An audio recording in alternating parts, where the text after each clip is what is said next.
j'avais envie de m'impliquer sur ces questions de transition. En fait, on voyait bien qu'il y avait quelque chose qu'il fallait faire. Et moi, ça a été tout con. C'est-à-dire que j'avais mon boulot et je me suis dit, j'ai envie de rencontrer du monde. J'ai commencé à prendre quelques engagements associatifs. Si on a envie que la monnaie circule, on a besoin d'aller beaucoup plus loin. On tisse le tissu économique local. C'est de trouver un espace où on peut coopérer entre une dizaine de structures du territoire. On est des structures très imaginatives, avec très peu de moyens.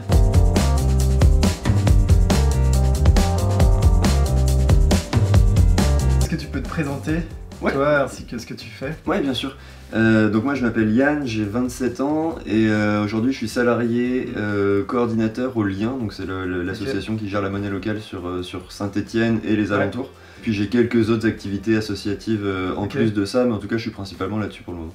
Ok, ça marche. Et depuis, je suis là-dessus salarié depuis 2 ans et impliqué sur le projet depuis 3 ans et demi. Ouais, 3 ans et demi. D'accord. Et elle a combien de temps l'asso du Lien? Alors l'asso elle existe depuis 2012. Ouais. Elle existe depuis 2012 avec du coup 4 ans de construction du projet et un lancement de la monnaie en 2016. D'accord, avec 4 ans de construction? Ouais, en fait du coup ça a été une construction collective, il y avait 100 salariés à l'époque. Donc c'était juste un collectif citoyen d'une dizaine de personnes je pense, en tout cas au collectif Cœur, au cercle Cœur. Et donc en fait 4 ans pour définir le projet, construire la charte, le mode de fonctionnement, regarder le cadre réglementaire, commencer à démarcher aussi, avoir un réseau de base pour démarrer l'association. Et donc pour démarrer la monnaie vraiment. Et du coup 4 ans de construction du projet.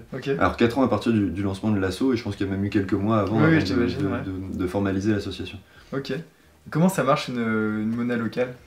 Le principe c'est assez simple en fait. Alors ça s'appelle monnaie mais techniquement c'est un moyen de paiement. Donc en fait c'est un peu le même statut réglementairement, en tout cas comptablement, qu'un ticket resto, qu'un chèque vacances. D'accord. Sauf que le principe du coup c'est d'avoir un outil de paiement qui soit bloqué sur un territoire. En fait l'idée c'est que la monnaie ne peut circuler que parmi les adhérents de l'asso. Et les adhérents de l'asso en gros ils sont issus du territoire. Donc nous notre territoire c'est le bassin stéphanois, ce que je disais tout à l'heure, en fait, bassin stéphanois un peu élargi. Et puis en fait les membres de l'asso ils ont aussi tous signé une charte de valeurs sur des questions de transition sociale écologique. Et donc en fait l'idée c'est avec la circulation de la monnaie de réussir à maintenir la richesse sur le territoire et même plus que ça à maintenir la richesse au sein d'un réseau d'acteurs qui sont plutôt engagés dans des questions de transition. Et donc ça peut être des associations, des entreprises, des particuliers, des collectivités. Globalement, typiquement, n'importe qui peut rentrer dans le réseau à partir du moment où il fait partie du territoire et qui s'engage sur la charte. Signer la charte, Aujourd'hui, on bosse avec 80 entreprises, entreprises et associations. Qui sont sur des secteurs très différents, très diversifiés. Parce que, alors évidemment, on a des boutiques alimentaires, on a des restaurants, des bars. Mais après, tu vois, on va avoir 2 architectes, une archi d'intérieur, un fabricant de meubles, des graphistes, des mecs qui font les sites web, un garagiste, des installateurs en photovoltaïque. On peut avoir un peu de tout. Là on aimerait bien, on est en train de travailler pour réussir à faire rentrer un fournisseur d'électricité. On pourrait payer nos factures d'électricité en lien avec des centrales photovoltaïques qu'on aurait fait installer par les membres du réseau, exploitées par les membres du réseau. Donc c'est vraiment de l'électricité locale, renouvelable, on sait d'où elle vient, on sait comment c'est fait. En plus, en l'occurrence celle-ci en propriété collective parce que c'est une coopérative qui possède les installations. Donc voilà, c'est vraiment tout type de structure. Comment on crée une monnaie locale concrètement? Comment vous y êtes pris au démarrage? Alors, techniquement, c'est pas très compliqué dans le sens réglementairement pour pouvoir lancer une monnaie complémentaire, donc que ce soit une monnaie locale ou une monnaie sur d'autres sujets, parce qu'en fait il y a plein de types de monnaies complémentaires. Il faut qu'il y ait une structure dédiée à la circulation de la monnaie. Qui viennent formaliser en fait les membres qui peuvent l'utiliser. En fait, on a le droit de mettre en circulation ce genre de monnaie alternative à partir du moment où le réseau qui peut l'utiliser est clairement défini. Donc nous, c'est les membres de l'association. Et ensuite, il faut réussir à convaincre les gens du territoire que ça a un intérêt de l'utiliser.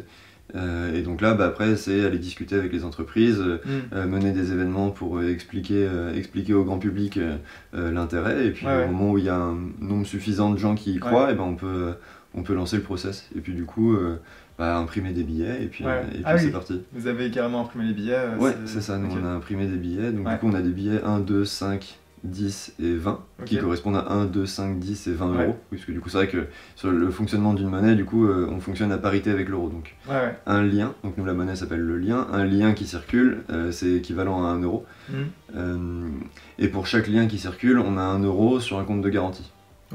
Donc ça veut dire que si à un moment l'association s'arrête, ou que tout le monde décide de rechanger ses liens en euros, nous on a les comptes, les comptes garantis qui permettent de reconvertir, dans l'autre sens. Ok, super.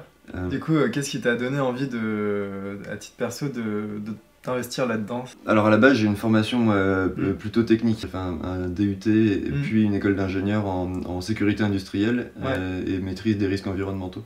Donc c'était pas trop l'idée à la base. Pas trop en rapport, Mais en fait, pendant toutes mes études, moi je sentais bien qu'il y avait un truc d'un point de vue... il y avait un truc qui allait pas dans notre société aujourd'hui. J'avais envie d'agir là-dessus. J'ai poussé mes études au bout.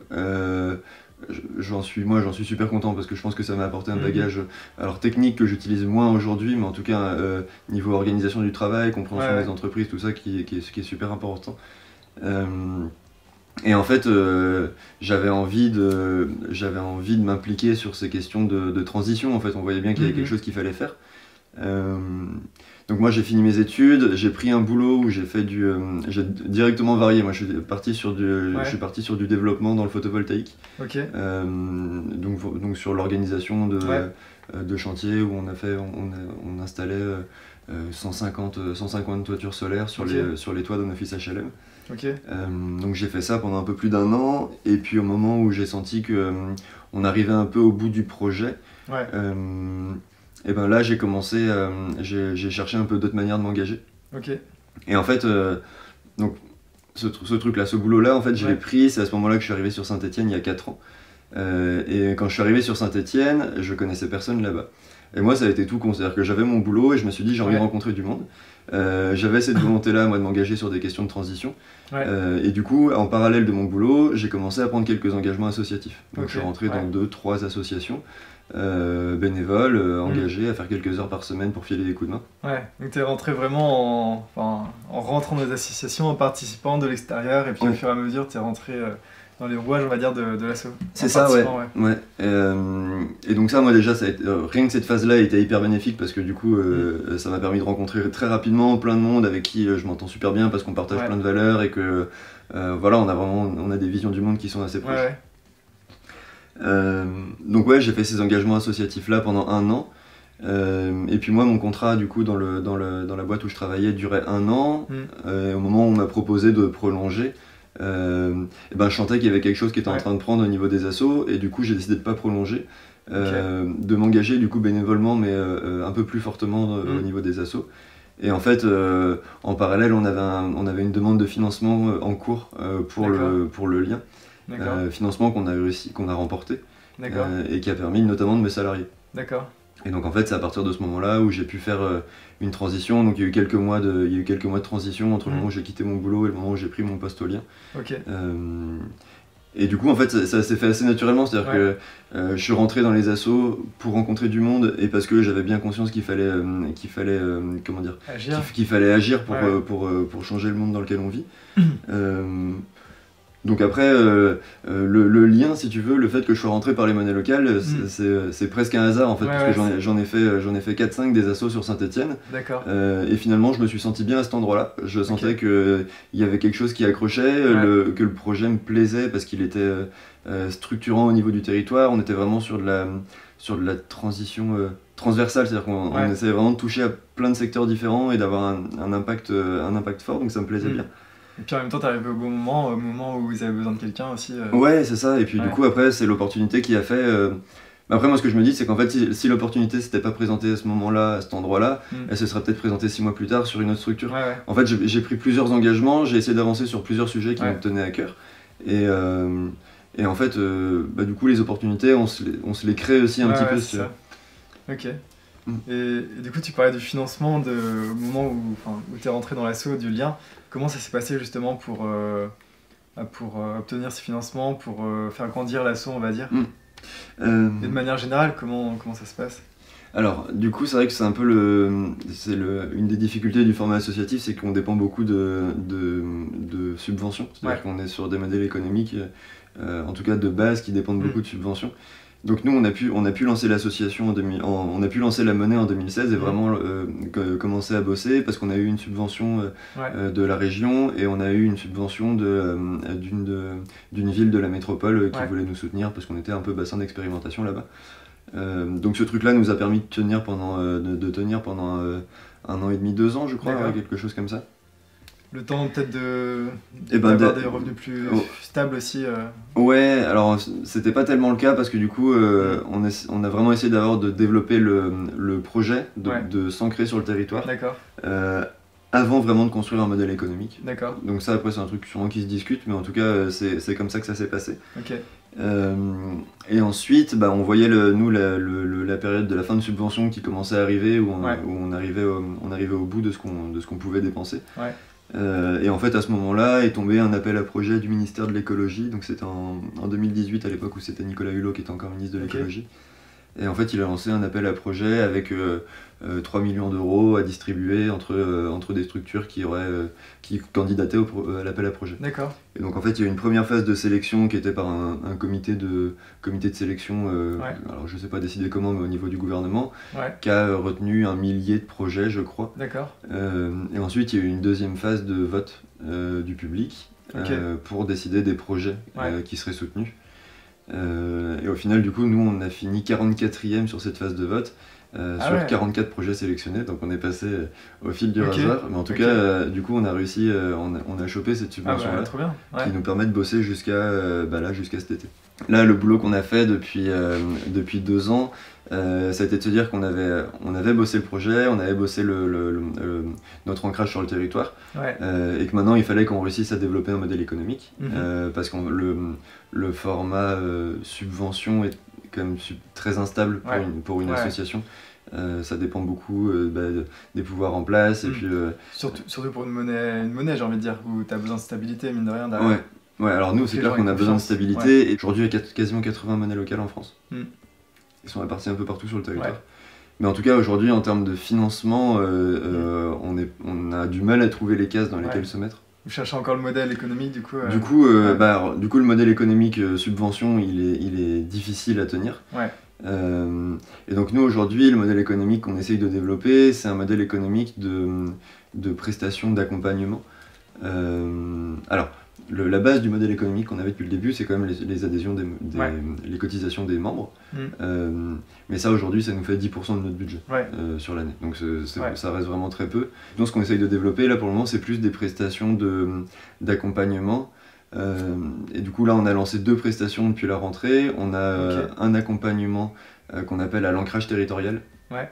Et donc là, c'est en direction des entreprises ou des associations, voire même des collectivités si jamais ça les intéresse. En tout cas aujourd'hui on le développe plutôt en direction des entreprises. C'est une analyse de leur modèle économique sans le remettre en question. On n'est pas du tout sur l'accompagnement du modèle économique. C'est juste on a envie de savoir leur modèle économique, leur stratégie de développement, leurs objectifs à 1 an, 3 ans, leur clientèle cible, leur processus. On essaye de comprendre l'intégralité de leur activité, en tout cas le plus possible. Comment ça marche, quelles difficultés ils ont, quelles ressources ils ont. On essaye de comprendre tout ça. Et ensuite, nous, sur cette base-là, avec notre connaissance du territoire, on leur propose des gens avec qui se mettre en relation. Donc soit pour trouver des nouveaux clients, trouver des nouveaux fournisseurs, ou intégrer des dynamiques collectives.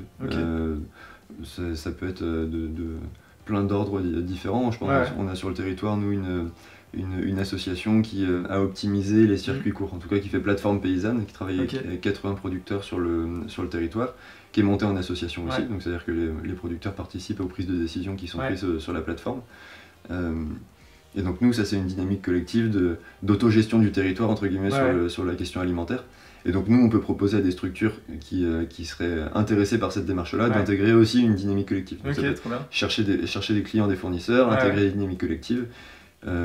Et puis après, lisser tous les problèmes qu'il peut y avoir. C'est chercher un local pour... Là, tu vois, le truc, c'est arrivé la semaine dernière. Une association nous, qui fait la promotion des logiciels libres, qui veut mettre à disposition des serveurs pour les gens du territoire.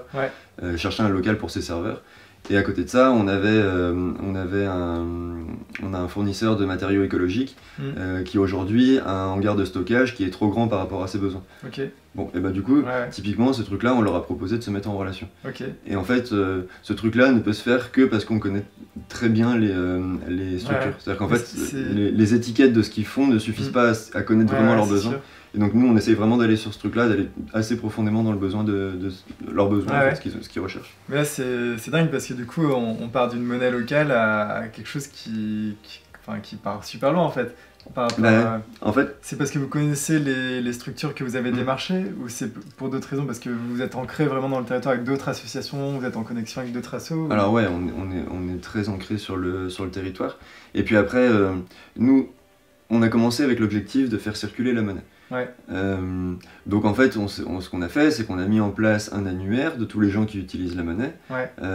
On a invité tout le monde qui utilisait la monnaie à consulter cet annuaire-là, en mettant des mises à jour régulières de qui rentrait dans le réseau. Ça fait une base de données en fait des acteurs du territoire. Qui fait une base de données. Sauf qu'en fait, on s'est rendu compte que ce truc-là, c'est pas suffisant pour que la monnaie circule. Parce qu'en fait, pour reprendre l'exemple qu'on avait juste avant, le mec qui est fournisseur de matériaux écologiques, lui, il va voir dans l'annuaire Association de promotion des logiciels libres. A priori, je vois pas pourquoi j'irais travailler avec eux. Oui, c'est sûr. Et inversement. Et donc en fait, nous, ce dont on s'est rendu compte, c'est que si on a envie que la monnaie circule et qu'il y ait des échanges, et ben en fait, on a besoin d'aller beaucoup plus loin dans l'analyse que l'analyse très simple de je vends des matériaux et moi je fais des logiciels libres. En fait, il y a des besoins qui sont plus complexes derrière, et c'est là-dessus qu'on a envie d'aller. Mais avec l'objectif derrière de faire circuler la monnaie, c'est-à-dire que quand l'association va s'installer dans les locaux de l'autre, ils vont nous verser un loyer. Et ça, ce loyer-là, ils vont pouvoir le verser en monnaie locale. Et donc en fait, on tisse le tissu économique local, mais sur la base de ce qu'on connaît et de ce qu'on apprend des structures. Et ça, vous avez pas prévu du tout au début, j'imagine, de partir aussi loin. En fait, ça, c'est un truc qu'on a commencé à faire il y a un peu plus d'1 an. Et on a mis 9 mois à se rendre compte que finalement on pouvait même envisager que ça soit une prestation. C'est-à-dire qu'au début on le faisait gratuitement, alors parce qu'on a testé aussi, on a progressé au fil du temps dans la manière de comprendre les entreprises, leurs enjeux et d'affiner notre analyse aussi. Mais du coup, on n'avait même pas envisagé que ça soit une prestation. Donc en fait, ça veut dire qu'on a travaillé 3 ans, puis en fait, on a une démarche empirique, c'est-à-dire que on met en place un système, on teste pendant 1 an, on regarde ce qui marche pas, et puis quand il y a des trucs qui marchent pas, on regarde comment est-ce qu'on peut améliorer. Et donc là, c'était la conclusion d'il y a 1 an et demi, c'est ok, en fait, les professionnels pourraient faire circuler la monnaie, mais en fait, d'avoir juste un annuaire, c'est pas suffisant, il y a besoin qu'on aille plus loin. Et donc en fait, l'accompagnement s'est construit petit à petit, et puis là, on s'est rendu compte cet été en disant, mais en fait, ce qu'on propose, ça a une vraie plus-value pour les entreprises, et qui nous permet d'envisager en fait à terme éventuellement d'en sortir un modèle économique. Sachant que du coup, nous, on avait quand même cet objectif-là d'essayer en tout cas au moins de diversifier nos ressources. C'est-à-dire que je pense que la subvention, je sais pas d'ici combien de temps on arrivera à s'en passer, mais en tout cas il faut au moins qu'on arrive à diversifier un peu nos ressources. Le truc qui est super intéressant avec ça, c'est que plus on en fait, et meilleur on est. C'est-à-dire que nécessairement, en fait, quand on fait un accompagnement, on propose des solutions, et ensuite ça devient la ressource pour les accompagnements suivants. C'est ça. Donc en fait, nous là, aujourd'hui on en a fait une 60aine. Si on pouvait en faire quelques centaines d'ici l'année prochaine, d'ici 2 ans, ça serait top, parce que du coup, une fois qu'on a quelques centaines d'analyses, on a une base de ressources qui est énorme. Donc voilà, donc là aujourd'hui c'est vraiment le cœur de l'activité. Et puis à côté de ça, on a aussi lancé une autre prestation d'accompagnement sur des questions de RSE, donc de responsabilité sociétale des entreprises. Et là l'idée c'est accompagner les entreprises qui seraient peut-être un peu moins militantes que les entreprises que nous on a dans notre réseau, mais qui auraient quand même quasiment le même niveau de conscience des enjeux. C'est-à-dire que je pense qu'aujourd'hui il y a plein de personnes ou de structures qui ont bien conscience qu'il y a quelque chose qui ne va pas, qu'il faut qu'on fasse des efforts, sans trop savoir par où commencer. C'est ça. Et du coup, nous on a envie de pouvoir être là pour ces structures-là aussi. Et donc là, on s'est associé avec un accompagnateur de dirigeants d'entreprise, de TPE-PME, pour monter un dispositif qui s'appelle Altica. Parce que du coup on lui a donné un nom spécifique puisque c'est un projet à 2 structures, et où du coup on propose un diagnostic puis un accompagnement sur ces questions-là. Mais du coup, ouais, c'est toujours avec l'asso, et ça, nous, on se sent légitime à le faire parce que on a une connaissance des entreprises déjà qui est bonne, et une connaissance des enjeux environnementaux et sociaux. Alors, environnementaux et sociaux, du coup, c'est aussi les questions de gouvernance dans l'entreprise, ce genre de trucs. Et du coup, c'est pas du tout en conflit avec le statut associatif. Le statut associatif, lucratif. Et ben justement, alors lucratif non, puisque du coup nous, l'association génère pas de bénéfices. Et, alors, elle peut avoir un résultat positif, mais en tout cas, on décide collectivement. C'est les membres de l'association collectivement qui décident comment est réutilisé l'éventuel bénéfice. Le bénéfice reste en propriété collective. Par contre, c'est vrai qu'on arrive sur un format un peu hybride, c'est-à-dire que on n'est pas vraiment une association au sens où peuvent l'être des associations sportives, des associations, une réunion d'acteurs qui se réunissent autour d'un projet ensemble, un club de sport, un club de boule, une amicale. On a un projet, on dessine un projet économique. Donc c'est vrai que c'est quelque chose qu'on commence à discuter aujourd'hui dans l'asso, d'un éventuel passage en coopérative, au moment où on aura un modèle économique qui sera un peu plus stable. Aujourd'hui, ça reste très hypothétique, puisque du coup les prestations, on les a lancées là depuis la rentrée, en période de confinement, coronavirus, machin. C'est pas à la fin de l'année qu'on aura un modèle économique stable.